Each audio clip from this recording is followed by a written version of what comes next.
In simulating what's happening to the panel when it's on the roof, what we're going to do is we're going to introduce compressed air through this line here and the compressor outside.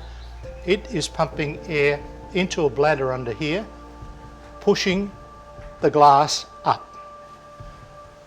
We will determine when the thing has failed, either with it cracking, or we will watch as the deflection increases with the pressure increase. So that meter over there will determine pressure, and this one will determine how much the panel has risen. We're going to turn the compressor on and we're going to start feeding air into the bag, and we will monitor the pressure in the bag on that meter over there, and we will monitor how much deflection we've got in the centre of our panel over there.